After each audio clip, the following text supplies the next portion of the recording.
Qatar പ്രതിസന്ധി ചർച്ച ചെയ്യാൻ കുവൈത്ത് അമീർ സൗദിയിലെത്തി. പ്രശ്നം പരിഹരിക്കാൻ ഏത് തലം വരെയുള്ള ചർച്ചയ്ക്കും തയ്യാറാണെന്ന് ഖത്തർ അറിയിച്ചു. വിഷയത്തിൽ ഇടപെടണമെന്ന് തുർക്കി റഷ്യയോട് ആവശ്യപ്പെട്ടു. വിവരങ്ങളുമായി അഷ്റഫ്, ഞങ്ങളുടെ മിഡിൽ ഈസ്റ്റ് ന്യൂസ് ഡയറക്ടർ ചേരുന്നു. അഷ്റഫ്, ഇക്കാര്യത്തിൽ ഏത് തരത്തിലുള്ള ചർച്ചകൾക്കാണ് ഇനി സാധ്യത?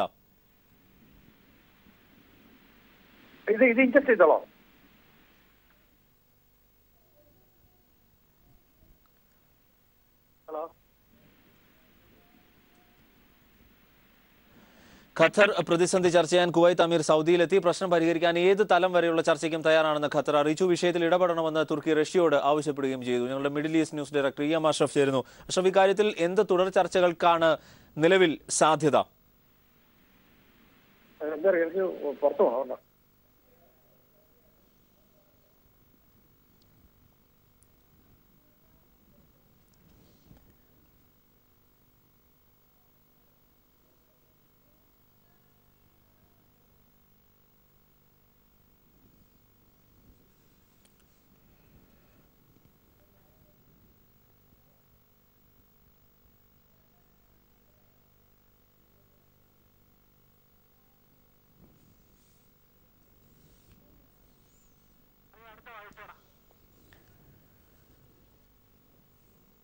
ഖത്തർ വിഷയത്തിൽ മലയാളികൾ ആശങ്കപ്പെടേണ്ട സാഹചര്യം ഒന്നുമില്ലെന്ന് ദോഹയിൽ നിന്നും കേരള പ്രവാസി ക്ഷേമനിധി ബോർഡ് ഡയറക്ടർ കെ ശങ്കരൻ പറഞ്ഞു.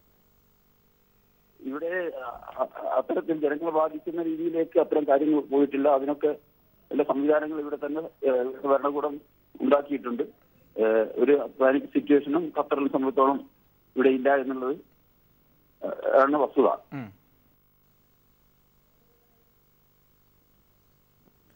BJP ഭരിക്കുന്ന മധ്യപ്രദേശിൽ കർഷക സമരത്തിന് നേരെ പോലീസ് വെടിവയ്പ്. 4 പേർ കൊല്ലപ്പെട്ടു. കാർഷിക വായ്പ എഴുതി തള്ളണമെന്നാവശ്യപ്പെട്ട് നടത്തിയ സമരത്തിലേക്കാണ് നിറയൊഴിച്ചത്. CPM പോളിറ്റ് ബ്യൂറോ സംഭവത്തെ അപലപിച്ചു. അതേസമയം കർഷക സംഘടനകൾ മധ്യപ്രദേശിൽ നാളെ ബന്ദിന് ആഹ്വാനം ചെയ്തിട്ടുണ്ട്.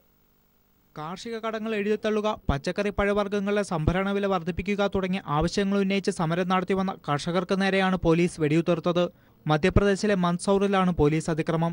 തക്കർവാദ് നിവാസികളായ കനയ്യാലാൽ പടീദാർ, ചില്ലോത്ത് പിപ്പാലിയ, ബബ്ലു പടിദാർ എന്നിവരാണ് കൊല്ലപ്പെട്ടത്. കഴിഞ്ഞ 6 ദിവസങ്ങളായി നടന്നുവരുന്ന സമരം തിങ്കളാഴ്ച രാത്രിയോടെ രൂക്ഷമാവുകയും പോലീസ് ലാത്തിചാർജ് നടത്തുകയും ചെയ്തിരുന്നു. ഇതിനെതിരെ ശക്തമായ പ്രതിഷേധം രേഖപ്പെടുത്തുമ്പോഴാണ് കർഷകർക്ക് നേരെ നിരവധി കർഷകർക്ക് പരിക്കേറ്റിട്ടുണ്ട്. ഗുരുതരമായി പരിക്കേറ്റവരെ ആശുപത്രിയിൽ പ്രവേശിപ്പിച്ചിരിക്കുകയാണ്. കർഷകരുടെ പ്രശ്നത്തിന് അടിയന്തരമായി നടപടി സ്വീകരിക്കുമെന്നും വിലസ്ഥിരതാ ഫണ്ട് രൂപീകരിക്കുമെന്നും മുഖ്യമന്ത്രി ശിവരാജ് സിംഗ് ചൗഹാൻ പ്രഖ്യാപിച്ചിരുന്നെങ്കിലും പദ്ധതികൾ വൈകിയതോടെ കർഷകർ സമരവുമായി രംഗത്തെത്തുകയായിരുന്നു. കർഷകർക്കെതിരെ വെടിയുതിർത്ത പോലീസ് നടപടിയെ CPM പോളിറ്റ് ബ്യൂറോ അപലപിച്ചു. രാജ്യത്തെ കർഷകർക്കെതിരെ സർക്കാർ യുദ്ധം പ്രഖ്യാപിച്ചിരിക്കുകയാണെന്ന് രാഹുൽ ഗാന്ധിയും ആരോപിച്ചു. എന്നാൽ പോലീസ് നടപടിയെ ന്യായീകരിക്കുകയാണ് സംസ്ഥാന സർക്കാർ. സമരം ചെയ്യുന്ന കർഷകർ മൻസൂറിൽ ഒരു തുണിക്കടയ്ക്ക് തീവയ്ക്കുകയും കച്ചവട സ്ഥാപനങ്ങൾ കൊള്ളയടിക്കുകയും ചെയ്തതായി റിപ്പോർട്ടുണ്ട്. പ്രതിഷേധങ്ങളെ തുടർന്ന് മുഖ്യമന്ത്രി ശിവരാജ് സിംഗ് ചൗഹാൻ ജുഡീഷ്യൽ അന്വേഷണത്തിന് ഉത്തരവിട്ടു. പ്രശ്നബാധിത പ്രദേശങ്ങളിൽ നിശാ നിയമം പ്രഖ്യാപിച്ചിട്ടുണ്ട്. News bureau, New Delhi. ദേശീയപാതയോരത്തെ മദ്യശാലകൾ ഉടൻ തുറക്കരുതെന്ന് ഹൈക്കോടതി. ബാറുകൾ തുറക്കാനുള്ള ഉത്തരവ് പുനഃപരിശോധിക്കണമെന്നാവശ്യപ്പെട്ട് ഉള്ള ഹർജി പരിഗണിക്കുകയായിരുന്നു കോടതി. എന്തടിസ്ഥാനത്തിനാണ് മദ്യശാലകൾ തുറന്നതെന്ന് ചോദിച്ച കോടതി ഉത്തരവിനെ തെറ്റായി വ്യാഖ്യാനിക്കരുത് എന്നും പറഞ്ഞു. VM സുധീരന്റെ ദുരൂഹതാ പരാമർശത്തെയും കോടതി വിമർശിച്ചു. നാളെ ഉച്ചയ്ക്ക് ശേഷം ഹർജി വീണ്ടും പരിഗണിക്കും. കോടതിയെ തെറ്റിദ്ധരിപ്പിച്ചാണ് ബാർ ഉടമകൾ അനുകൂല വിധി സമ്പാദിച്ചതെന്നായിരുന്നു ഹർജിയിലെ ആരോപണം. ഹർജി പരിഗണിക്കവെയാണ് മദ്യശാലകൾ മുഴുവൻ തുറക്കാൻ മുൻ ഉത്തരവിൽ പറഞ്ഞിട്ടില്ലെന്ന് കോടതി വ്യക്തമാക്കിയത്. ദേശീയപാതയ്ക്ക് അടുത്തല്ലെങ്കിൽ പരിഗണിക്കണമെന്ന് മാത്രമായിരുന്നു വിധി. ഉത്തരവ് തെറ്റായി വ്യാഖ്യാനിക്കരുതെന്നും കോടതി പറഞ്ഞു. എന്തടിസ്ഥാനത്തിലാണ് ബാറുകൾ തുറക്കാൻ തീരുമാനിച്ചതെന്നും കോടതി ചോദിച്ചു. വിധിയിൽ അവ്യക്തത തോന്നിയെങ്കിൽ സർക്കാരിന് കോടതിയെ തന്നെ സമീപിക്കാമായിരുന്നു. കോടതി വിധിയിൽ ദുരൂഹതയുണ്ടെന്ന് പറഞ്ഞ VM സുധീരനെയും കോടതി വിമർശിച്ചു. ദുരൂഹത എന്ന പദം സൂക്ഷിച്ചുപയോഗിക്കണമെന്നും ഇക്കാര്യം സുധീരനെ ഓർമ്മപ്പെടുത്തണമെന്നും കേസിൽ കക്ഷി ചേരാനെത്തിയ സുധീരന്റെ അഭിഭാഷകനോട് കോടതി പറഞ്ഞു. നാളെ ഉച്ചയ്ക്ക് ഹർജി വീണ്ടും പരിഗണിക്കും. അതുവരെ പാർലറുകൾ തുറക്കരുതെന്നും കോടതി നിർദ്ദേശിച്ചിട്ടുണ്ട്. കൊയിലാണ്ടി നഗരസഭാ കൗൺസിലർ VP ഇബ്രാഹിംകുട്ടിയാണ് പുനഃപരിശോധനാ ഹർജിയുമായി ഹൈക്കോടതിയെ സമീപിച്ചത്. ദേശീയപാത ഡീനോട്ടിഫൈ ചെയ്തിട്ടില്ലെന്ന ദേശീയപാത അധികൃതരുടെ ഉത്തരവും ഹർജിക്കാരൻ കോടതിയിൽ ഹാജരാക്കി. ദേശീയപാതയോരത്ത് ചേർത്തല മുതൽ കഴക്കൂട്ടം വരെയും കുറ്റിപ്പുറം മുതൽ കണ്ണൂർ വരെയുമുള്ള ബിയർ വൈൻ പാർലറുകൾ തുറക്കാനുള്ള കോടതി ഉത്തരവ് പുനഃപരിശോധിക്കണമെന്നായിരുന്നു ഹർജിയിലെ ആവശ്യം. News bureau, Kochi. ഖത്തർ പ്രതിസന്ധി ചർച്ച ചെയ്യാൻ കുവൈത്ത് അമീർ സൗദിയിലെത്തി. പ്രശ്നം പരിഹരിക്കാൻ ഏത് തലം വരെയുള്ള ചർച്ചയ്ക്കും തയ്യാറാണെന്ന് ഖത്തർ അറിയിച്ചു. വിഷയത്തിൽ ഇടപെടണമെന്ന് തുർക്കി റഷ്യയോട് ആവശ്യപ്പെട്ടു. വിവരങ്ങളുമായി എം അഷ്റഫ് ചേരുന്നു. അഷ്റഫ്, ഈ മിഡിൽ ഈസ്റ്റിൽ നിന്നുള്ള വാർത്തകൾക്കായി ലോകം പൊതുവിൽ കാതോർക്കുന്നുണ്ട്. ഏത് തരത്തിലുള്ള തുടർ ചർച്ചകൾക്കാണ് ഇനി സാധ്യത? ഖത്തർ പ്രതിസന്ധിയെ പരിഹരിക്കുന്നതിന്റെ ഭാഗമായിട്ട് കുവൈറ്റ് അമീർ ഷെയ്ഖ് സാബ അൽ അഹമ്മദ് അൽ സാബ സൗദി അറേബ്യയിൽ എത്തിയിരിക്കുകയാണ്. ഇത് വളരെ തന്ത്രപരവും വളരെ അനുരഞ്ജനത്തിന് വളരെ സാധ്യതയുമുള്ള ഒരു യാത്രയാണ്. പ്രത്യേകിച്ച് റമദാൻ മാസത്തിലുള്ള ഈ യാത്ര വളരെ പ്രധാനമുണ്ട്. UAE, സൗദി, ബഹ്റൈൻ തുടങ്ങിയ രാജ്യങ്ങളുമായുള്ള ഖത്തറിന്റെ ഈ നയതന്ത്രപരമായ ബന്ധങ്ങൾ വിച്ഛേദിക്കപ്പെടുകയും വ്യോമയാന മേഖലയിൽ ഉപരോധം ഏർപ്പെടുത്തിയത് സംബന്ധിച്ച ചർച്ചകൾക്ക് വളരെ പ്രസക്തിയുള്ള ഒരു സമയത്താണ് കുവൈറ്റ് അമീർ ഇപ്പോൾ സൗദി അറേബ്യയിലെത്തിയത്. ഇതിന് വളരെ പ്രാധാന്യമുള്ളത് പാർലമെന്റ് ഈ അമീറിന് ഉത്തരവാദിത്തം ഏൽപ്പിച്ചിരിക്കുകയാണ്. കാരണം ഈ ഒരു പ്രതിസന്ധി ഗൾഫ് മേഖലയിലുള്ള സഹോദര രാജ്യങ്ങൾ തമ്മിലുള്ള പ്രതിസന്ധി എത്രയും പെട്ടെന്ന് അനുരഞ്ജനത്തിലൂടെ തീർക്കണം എന്നൊരു ആവശ്യത്തിന് പുറത്താണ് കുവൈറ്റ് അമീർ എത്തിയിരിക്കുന്നത്. ഇതിനിടയിൽ മറ്റൊരു സംഭവവികാസം ഉണ്ടായത് സൗദി അറേബ്യ ഖത്തർ എയർവേസിന്റെ ലൈസൻസ് ഇന്ന് റദ്ദാക്കിയിരിക്കുകയാണ്. മാത്രമല്ല എയർലൈൻസിന്റെ ഉദ്യോഗസ്ഥന്മാരോട് 48 മണിക്കൂറിനുള്ളിൽ ഓഫീസ് അടച്ചുപൂട്ടി രാജ്യം വിടണമെന്നും ആവശ്യപ്പെട്ടിട്ടുണ്ട്. ഇത് യഥാർത്ഥത്തിൽ ഖത്തർ എയർവേസിന്റെ ഉപരോധം ഏർപ്പെടുന്നതിന് പുറമെ ഓഫീസ് അടച്ചുപൂട്ടുകയും ലൈസൻസ് റദ്ദാക്കുകയും ചെയ്ത നടപടി വളരെയേറെ ഈ അനുരഞ്ജന ചർച്ചയ്ക്കിടയിലും ശ്രദ്ധേയമാണ്. എങ്കിലും ഗൾഫ് രാജ്യങ്ങൾ പൊതുവെ ഈ അനുരഞ്ജനത്തിനുള്ള ഒരു പാത ഒരുക്കാൻ കുവൈറ്റ് അമീർ നേതൃത്വത്തിലുള്ള ഈ അനുരഞ്ജന ചർച്ചയ്ക്ക് കഴിയും എന്നുള്ളത് പറഞ്ഞിരിക്കുകയാണ്. അതേസമയം അമേരിക്കൻ പ്രസിഡന്റ് ട്രംപിന് നേരെ ഈ കഴിഞ്ഞ ഒരു 3 ദിവസം മുമ്പ് സന്ദർശിച്ചു പോയ അമേരിക്കൻ പ്രസിഡന്റ് ട്രംപിന്റെ നിലപാട് എന്നതിനെ കുറിച്ചും വിവിധ ഗൾഫ് രാജ്യങ്ങൾ ഉറ്റുനോക്കുന്നുണ്ട്. അതിൽ പ്രധാനമായിട്ടും അമേരിക്കൻ പ്രസിഡന്റ് ട്വിറ്ററിൽ ഇപ്പോൾ അറിയിച്ചിരിക്കുന്നത് ഖത്തർ പ്രശ്നത്തെക്കുറിച്ച് നേരിട്ട് ഇടപെട്ടില്ല. ഇക്കാര്യത്തെക്കുറിച്ച് സൗദി അറേബ്യയുടെയോ UAEയുടെയോ ബഹ്റൈന്റെയോ നിലപാടിനെ അനുകൂലിക്കുകയോ പ്രതികൂലിക്കുകയോ അല്ലെങ്കിൽ ഖത്തറിനെ അനുകൂലിക്കുകയോ ചെയ്യാതെ തന്നെയുള്ള നിലപാടെടുത്തതിനു ശേഷം ഒരു വാചകം സൂചിപ്പിച്ചിരിക്കുന്നത്, അതായത് മധ്യ പ്രദേശത്ത് താൻ സന്ദർശനം നടത്തിയപ്പോൾ അവിടെയുള്ള രാജ്യത്തിലെ പലരും തീവ്രവാദത്തിനെതിരെയും തീവ്രവാദം പ്രോത്സാഹിപ്പിക്കുന്നതിനെതിരെയും അതിന് സാമ്പത്തിക സ്രോതസ് നൽകുന്നതിനെതിരെയും പരാതി പറഞ്ഞു. അക്കൂട്ടത്തിൽ ഖത്തറിന്റെ പേരും ഉണ്ടായിരുന്നു എന്നാണ് ട്രംപ് സൂചിപ്പിച്ചിട്ടുള്ളത്. ഇപ്പോഴത്തെ ഏറ്റവും ഒടുവിലത്തെ റിപ്പോർട്ട് അനുസരിച്ച് സൗദി അറേബ്യയിൽ കുവൈറ്റ് അമീർ ചർച്ച തുടരുകയാണ്. ഈ അഷ്റഫാണ് വിവരങ്ങൾ നൽകിയത്. ദേശീയപാതയോരത്തെ മദ്യശാലകൾ പൂട്ടണമെന്ന സുപ്രീം കോടതി വിധി തിരുത്തണമെന്ന മന്ത്രി ജി സുധാകരൻ. ഭരണഘടനാപരമായി നടക്കുന്ന മദ്യക്കച്ചവടം നടക്കട്ടെ, മദ്യനിരോധനമല്ല സർക്കാർ നയമെന്നും മന്ത്രി പറഞ്ഞു. മദ്യപിക്കാൻ ആഗ്രഹമുള്ളവരെ തടഞ്ഞാൽ വ്യാജമദ്യം ഒഴുകുമെന്നും ജി സുധാകരൻ തിരുവനന്തപുരത്ത് വ്യക്തമാക്കി. ഇത് രണ്ടു വശവും നമ്മൾ കാണണം. ഭരണഘടന അനുവദിക്കുന്നതാണ് മദ്യവ്യാപാരം. സുപ്രീം കോടതി വിധിയുടെ ഫലമായിട്ടുണ്ടായ പ്രശ്നങ്ങളുണ്ട്. അത് ഹൈക്കോടതി വേറൊരു തരത്തിൽ പറയുന്നു. ഇതെന്തോ മഹാകാര്യം പോലെയാണ്. ഇവിടെ ദേശീയപാതയൊന്നും ഇല്ലെന്നാണ് ഇപ്പോൾ കുറച്ചു പേര് പറയുന്നത്. ആദ്യം വേണ്ട സുപ്രീം കോടതി വിധി തിരുത്തുകയാണ്. അതോടെ എല്ലാ പ്രശ്നവും തീരും. അത് തിരുത്തേ പറ്റൂ. ആ വിധി ഞങ്ങൾ അംഗീകരിച്ചു, എല്ലാം പൂർത്തിയാണ്. അതൊക്കെ നിയമാനുസരണം കോടതിയെ ബഹുമാനിക്കുന്നതുകൊണ്ടാണ്. വിധി അങ്ങോട്ട് ശരിയായി എന്നുള്ള വിശ്വാസം കൊണ്ട് അത് പ്രശ്നമാണത്. പക്ഷെ ഞങ്ങൾ മദ്യപാനത്തെ പ്രോത്സാഹിപ്പിക്കുന്ന ഞങ്ങൾ അമ്മമാരുടെ കൂടെയാണ്, സഹോദരിമാരുടെ കൂടെയാണ്. പക്ഷേ ഒരു 4-5-10% പേർക്ക് മദ്യപിക്കാനുള്ള ആഗ്രഹമുണ്ട്. അവർ മദ്യപിക്കും. നമ്മളത് തടയാൻ പറ്റില്ല. ഇപ്പോൾ തടഞ്ഞാൽ അവർ കള്ളച്ചാരായി കുടിക്കും, അവർ ചത്തുപോകും. വിഷമദ്യം ഒഴുകും. മനുഷ്യന്മാരുണ്ടാവും, ഇനി താത്തമാരുണ്ടാവും. അത് ഗവൺമെന്റ് സമ്മതിക്കുക. അതുകൊണ്ട് ഭരണഘടനാപരമായി ആ ബിസിനസ് നടക്കട്ടെ. അല്ലാതെ മദ്യക്കച്ചവടം നടത്തി പണമുണ്ടാക്കി ഭരിച്ചോളാവുന്ന ഞങ്ങളുടെ പ്രകടന പദ്ധതിയിലില്ല. ഈ രാജ്യത്ത് ഭരണഘടനാപരമായി അവകാശമുള്ളത് നടക്കും. തമിഴ്നാട്ടിൽ അണ്ണാ DMKയിൽ വീണ്ടും പ്രതിസന്ധി. ഇന്ന് 3 MLAമാർ കൂടി TTV ദിനകരന് പിന്തുണ പ്രഖ്യാപിച്ചു. മുൻമന്ത്രി സെന്തിൽ ബാലാജി, മധുര MLA രാജൻ ചെല്ലപ്പ, പരമകുടി MLA മുത്തയ്യ എന്നിവരാണ് ദിനകരനെ പിന്തുണച്ചത്. ഇതോടെ 31 MLAമാരുടെ പിന്തുണ തങ്ങൾക്ക് ഉണ്ട് എന്ന് ദിനകരൻ പക്ഷം അവകാശപ്പെടുന്നു. ഇതേ തുടർന്ന് മുഖ്യമന്ത്രി എടപ്പാടി പളനിസ്വാമി MLAമാരുടെ അടിയന്തര യോഗം വിളിച്ചു. നിലവിൽ 101 MLAമാരാണ് പളനിസ്വാമിക്കൊപ്പമുള്ളത്. കേവല ഭൂരിപക്ഷത്തിന് 116 പേരുടെ പിന്തുണയാണ് വേണ്ടത്.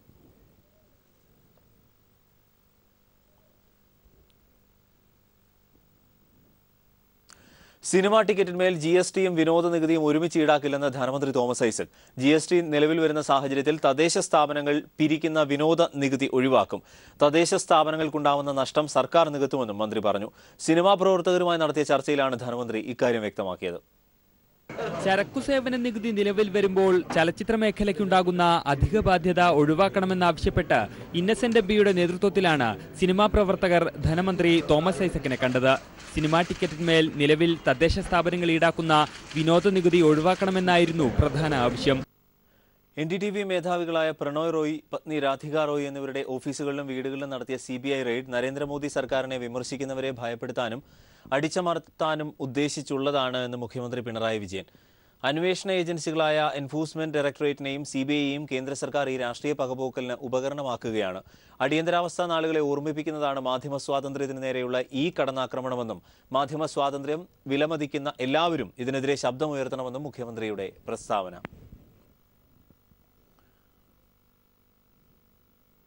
കോടതി വാറണ്ടിന്റെ അടിസ്ഥാനത്തിലാണ് NDTV മേധാവി പ്രണോയ് റോയിയുടെ വസതിയിൽ തെരച്ചിൽ നടത്തിയത് എന്ന് CBIയുടെ വിശദീകരണം. മാധ്യമ സ്ഥാപനത്തിൽ തെരച്ചിൽ നടത്തിയിട്ടില്ല. മാധ്യമ സ്വാതന്ത്ര്യത്തെ മാനിക്കുന്നതായും ആരുടെയും സമ്മർദ്ദപ്രകാരമല്ല കേസെന്നും CBI.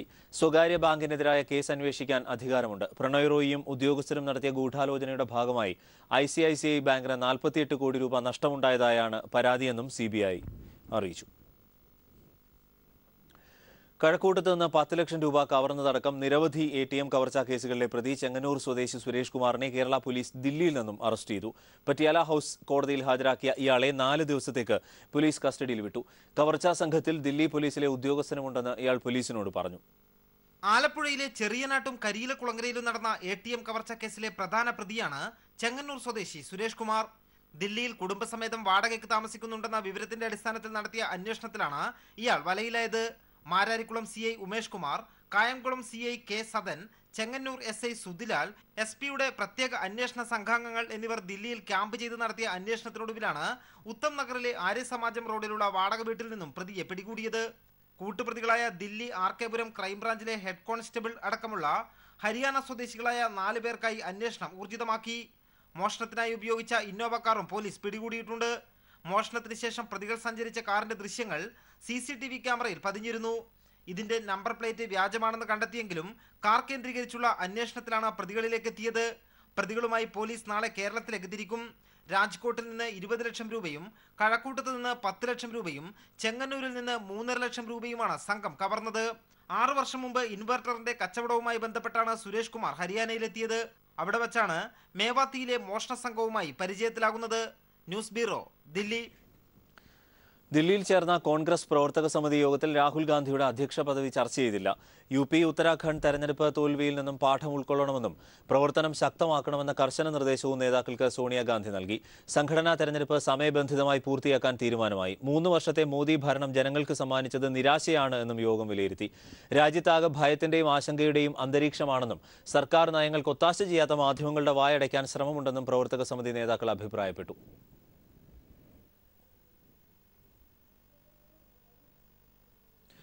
കോഴിക്കോട് മെഡിക്കൽ കോളേജിൽ മൃതദേഹ അവശിഷ്ടം ഉപേക്ഷിച്ച നിലയിൽ കണ്ടെത്തി. പഠനത്തിന് ഉപയോഗിച്ച ശേഷം മൃതദേഹം ഉപേക്ഷിച്ചതാണ് എന്നാണ് സൂചന. മെഡിക്കൽ കോളേജിന് സമീപത്തെ പറമ്പിലെ കുഴിയിലാണ് അവശിഷ്ടങ്ങൾ കണ്ടത്. കോഴിക്കോട് മെഡിക്കൽ കോളേജിന് സമീപത്തെ പറമ്പിലാണ് മൃതദേഹാവശിഷ്ടങ്ങൾ ഉപേക്ഷിച്ച നിലയിൽ കണ്ടെത്തിയത്. മെഡിക്കൽ കോളേജിന്റെ ഉടമസ്ഥതയിലുള്ള ഈ സ്ഥലത്താണ് അജ്ഞാത മൃതദേഹങ്ങളും പഠനാവശ്യങ്ങൾക്കായി ഉപയോഗിച്ച മൃതദേഹ അവശിഷ്ടങ്ങളും സംസ്കരിക്കുന്നത്. പറമ്പിലെ കുഴിയിലാണ് മൃതദേഹാവശിഷ്ടങ്ങൾ കൂട്ടിയിട്ടിരിക്കുന്നത്. അനാട്ടമി വിഭാഗത്തിലെ പഠനങ്ങൾക്ക് ശേഷം ഉപേക്ഷിച്ചതാണെന്നാണ് കരുതുന്നത്. കുഴി മൂടാത്തതിനാൽ മൃതദേഹാവശിഷ്ടങ്ങൾ നായ കടിച്ച് പുറത്തിട്ടിരിക്കുകയാണ്. സമീപത്തെ ഗ്രൗണ്ടിൽ കളിക്കുകയായിരുന്ന കുട്ടികളാണ് സംഭവം അധികൃതരുടെ ശ്രദ്ധയിൽപ്പെടുത്തിയത്. Ward councillor Shereena Vijayan. Medical കോളേജിന്റെ ബറിയൽ ഗ്രൗണ്ടാണ് സംഗതി. അപ്പം ഇത് എംബാം ചെയ്ത ബോഡിയാണ്. അപ്പോൾ വിറക് കഷ്ണത്തിൻ്റെ അതിൻ്റെ ഒരു അവസ്ഥയെ വരുന്നുള്ളൂ എന്നാണ് ഈ അനാട്ടമിയുമായി ബന്ധപ്പെട്ടവർ പറയുന്നത്. പക്ഷെ എന്നിരുന്നാലും ഇത് വല്ല നിരുത്തരവാദിത്വപരം തന്നെയാണ്. കാരണം എന്താണെന്നുണ്ടെങ്കിൽ ഇതിങ്ങനെ തുറന്നിടാതെ മണ്ണിട്ട് മൂടിയിട്ടോ അല്ലെങ്കിൽ പൂഴി എന്തെങ്കിലും ഇട്ടിട്ട് കവർ ചെയ്തിടണമായിരുന്നു. 3 വർഷങ്ങൾക്ക് മുമ്പും ഇതേ സ്ഥലത്ത് മൃതദേഹാവശിഷ്ടങ്ങൾ ഉപേക്ഷിച്ച നിലയിൽ കണ്ടെത്തിയിരുന്നു. News bureau, Kozhikode. Kozhikode medical കോളേജിൽ മൃതദേഹത്തോട് അനാദരവ് കാട്ടിയ സംഭവത്തിൽ ഗൗരവതരമായ അന്വേഷണം നടത്തുമെന്ന് ആരോഗ്യമന്ത്രി KK ശൈലജ. മെഡിക്കൽ വിദ്യാഭ്യാസ ഡയറക്ടർക്കാണ് അന്വേഷണ ചുമതല. കുറ്റക്കാർക്കെതിരെ ശക്തമായ നടപടിയെടുക്കുമെന്നും മന്ത്രി തിരുവനന്തപുരത്ത് പ്രതികരിച്ചു. ഗൗരവതരമായിട്ട് അന്വേഷണം നടത്തേണ്ട കാര്യമാണ്. കാരണം മെഡിക്കൽ കോളേജിന്റെ മീറ്റിംഗ് നടത്തുമ്പോൾ തന്നെ അവിടെ ഞാൻ പറഞ്ഞിട്ടുള്ളൊരു കാര്യമുണ്ടായിരുന്നു. ഈ മൃതദേഹത്തിൻ്റെ ബാക്കി ഭാഗങ്ങൾ സംസ്കരിക്കുന്നത് വളരെ ബഹുമാനത്തോടു കൂടിയായിരിക്കണം. അതിന് വിപരീതമായി എന്തെങ്കിലും ചെയ്തിട്ടുണ്ടെങ്കിൽ അതിനെക്കുറിച്ച് ഗൗരവമായ അന്വേഷണം നടത്തും. ഇനി മുതൽ ഈ ബാക്കി വരുന്ന അവശിഷ്ടങ്ങൾ ഏത് മെഡിക്കൽ കോളേജിലായാലും വളരെ ഭംഗിയായി സംസ്കരിക്കാനുള്ള ഒരിടം, ഒരു ശ്മശാനം തന്നെ അവിടെ ചെറുതായിട്ടെങ്കിലും ഒരുക്കേണ്ടതായിട്ടുണ്ട്. അവിടെ ഏറ്റവും നല്ല രീതിയിൽ ഈ മൃതദേഹം സംസ്കരിക്കുന്നതിനുള്ള നടപടി ഗവൺമെൻറ് തീർച്ചയായിട്ടും കൈക്കൊള്ളും. ഇങ്ങനൊരു സംഭവം ഉണ്ടെങ്കിൽ അതിനെക്കുറിച്ച് ഗൗരവതരമായ അന്വേഷണം നടത്തി കുറ്റക്കാർക്കെതിരെ ശക്തമായിട്ടുള്ള നടപടി സ്വീകരിക്കും. സംസ്ഥാനത്തെ വിനോദസഞ്ചാര കേന്ദ്രങ്ങളിൽ കുടുംബശ്രീയിൽ നിന്ന് നിയോഗിച്ച ശുചീകരണ തൊഴിലാളികളുടെ പ്രതിദിന വേതനത്തിൽ 75% വർധനവ് വരുത്തിയതായി മന്ത്രി കടകംപള്ളി സുരേന്ദ്രൻ അറിയിച്ചു. 10 വർഷത്തിന് ശേഷമാണ് വേതനം വർദ്ധിപ്പിക്കുന്നത്. പാർട്ട് ടൈമായി ജോലി ചെയ്യുന്ന ഇവരുടെ ശമ്പളം 200 രൂപയിൽ നിന്ന് 350 രൂപയായാണ് വർദ്ധിപ്പിച്ചത്. കുടുംബശ്രീ തൊഴിലാളികളുടെ ദീർഘകാലമായുള്ള ആവശ്യവും നിവേദനവും പരിഗണിച്ചാണ് തീരുമാനമെടുത്തത് എന്ന് മന്ത്രി കടകംപള്ളി സുരേന്ദ്രൻ വ്യക്തമാക്കി. 552 തൊഴിലാളികളാണ് സംസ്ഥാനത്തെ വിനോദസഞ്ചാര കേന്ദ്രങ്ങളിൽ ശുചീകരണ ജോലി ചെയ്യുന്നത്. ലണ്ടനിൽ വിരാട് കോഹ്ലി ഫൗണ്ടേഷൻ സംഘടിപ്പിച്ച ചാരിറ്റി ഡിന്നറിൽ വിജയ് മല്യ പങ്കെടുത്തത് വിവാദമാകുന്നു. ക്ഷണിക്കാതെയാണ് വിജയ് മല്യ എത്തിയത് എന്നാണ് BCCI നൽകുന്ന വിശദീകരണം. ഹോട്ടലിൽ മല്യയുടെ സാന്നിധ്യമുണ്ടായതോടെ ഇന്ത്യൻ ടീം പെട്ടെന്ന് ചടങ്ങ് തീർത്ത് മടങ്ങുകയും ചെയ്തു എന്നാണ് report. Indian captain Virat Kohli foundation ലണ്ടനിൽ സംഘടിപ്പിച്ച ചാരിറ്റി ഡിന്നറിലാണ് വിജയ് മല്യയെ ക്ഷണിക്കാതെ എത്തിയെന്ന വാർത്ത പുറത്തുവരുന്നത്. കോഹ്ലിയും അനിൽ കുംബ്ലെയും സച്ചിനും പങ്കെടുത്ത ചടങ്ങിലേക്കാണ് മല്യയെ ക്ഷണിക്കാതെ എത്തിയത്. 2 സ്ത്രീകൾക്കൊപ്പം മല്യ എത്തുന്ന ദൃശ്യങ്ങളും വൈറലായിട്ടുണ്ട്. ചാരിറ്റി ഡിന്നറിന് ക്ഷണിക്കാതെ എത്തിയ മല്യയുടെ വരവ് ടീം അംഗങ്ങളെ അസ്വസ്ഥരാക്കിയെന്ന് BCCI വക്താവ് വ്യക്തമാക്കി. മല്യയെ ടീം അംഗങ്ങളാരും പരിഗണിച്ചതുമില്ല. ഹോട്ടലിൽ മല്യയുടെ സാന്നിധ്യമുണ്ടായതോടെ ഇന്ത്യൻ ടീം പെട്ടെന്ന് ചടങ്ങ് തീർത്ത് മടങ്ങുകയും ചെയ്തെന്നാണ് റിപ്പോർട്ട്. ഇന്ത്യൻ ടീം അറിയാതെയാണ് വിജയ് മല്യ ഡിന്നറിൽ പങ്കെടുത്തതെന്നും ചടങ്ങിലേക്ക് ക്ഷണിക്കപ്പെട്ട ആരെങ്കിലും മല്യയെ വിളിച്ചതായിരിക്കാമെന്നുമാണ് BCCI നൽകുന്ന വിശദീകരണം. കഴിഞ്ഞ ദിവസം നടന്ന ഇന്ത്യ-പാകിസ്ഥാൻ ക്രിക്കറ്റ് മത്സരം കാണാൻ വിവാദ മധ്യവയസ്സായി വിജയ് മല്യയെ എത്തിയത് നേരത്തെ വിവാദമായിരുന്നു. പിന്നാലെ താൻ ഇനിയും ഇന്ത്യയുടെ കളി കാണാനെത്തുമെന്ന് മല്യയെ ട്വീറ്റും ചെയ്തിരുന്നു. 9,000 കോടി രൂപ ഇന്ത്യൻ ബാങ്കുകളിൽ നിന്ന് വായ്പയെടുത്ത് ലണ്ടനിലേക്ക് കടന്ന മല്യ സ്കോട്ട്ലൻഡ് യാർഡിൽ പിടിയിലായെങ്കിലും ഇപ്പോൾ ജാമ്യത്തിലാണ്. News desk people TV. യുവ ടെന്നീസ് താരത്തിന്റെ പരിശീലനത്തിന് വിലക്ക് ഏർപ്പെടുത്തിയ സംഭവത്തിൽ യുവജന കമ്മീഷൻ ഇടപെടുന്നു. യുവതാരമായ ജിതിൻ ജോർജിനെ വിലക്കിയ സംഭവത്തിൽ കമ്മീഷൻ ട്രിവാൻഡ്രം ടെന്നീസ് ക്ലബിനോട് വിശദീകരണം തേടി. ക്ലബ് സെക്രട്ടറി ഒരാഴ്ചയ്ക്കകം വിശദീകരണം നൽകണം എന്ന് കമ്മീഷൻ അധ്യക്ഷ ചിന്താ ജെറോം ഉത്തരവിട്ടു. പീപ്പിൾ TV വാർത്തയുടെ അടിസ്ഥാനത്തിലാണ് യുവജന കമ്മീഷൻ അധ്യക്ഷയുടെ നടപടി. ദേശീയ താരവും 4 തവണ സംസ്ഥാന ടെന്നീസ് ചാമ്പ്യനുമായ ജിതിൻ ജോർജിന് പരിശീലന വിലക്ക് ഏർപ്പെടുത്തിയ നടപടി പീപ്പിൾ TVയാണ് പുറത്തുവിട്ടത്. ട്രിവാൻഡ്രം ടെന്നീസ് ക്ലബ് സെക്രട്ടറിയുടെ വിലക്ക് കാരണം ജിതിന്റെ പരിശീലനം മുടങ്ങി. വാർത്ത ശ്രദ്ധയിൽപ്പെട്ടതിനെ തുടർന്ന് സംസ്ഥാന യുവജന കമ്മീഷൻ സ്വമേധയാ ഇടപെട്ടു. Trivandrum tennis club secretary Biju P സോമനോട് അടിയന്തര വിശദീകരണം നൽകാൻ നിർദ്ദേശിച്ചതായി കമ്മീഷൻ അധ്യക്ഷ ചിന്താ ജെറോം പറഞ്ഞു. പീപ്പിൾ വാർത്ത ശ്രദ്ധയിൽപ്പെട്ടു. ജിതിൻ ജോർജ് എന്ന കായിക താരത്തിന് നേരെയുണ്ടായ സമീപനം, ആ വിഷയത്തിനകത്ത് കേരള സംസ്ഥാന യുവജന കമ്മീഷൻ ബന്ധപ്പെട്ട അധികൃതരോട് വിശദീകരണം ചോദിക്കുന്നതായിരിക്കും.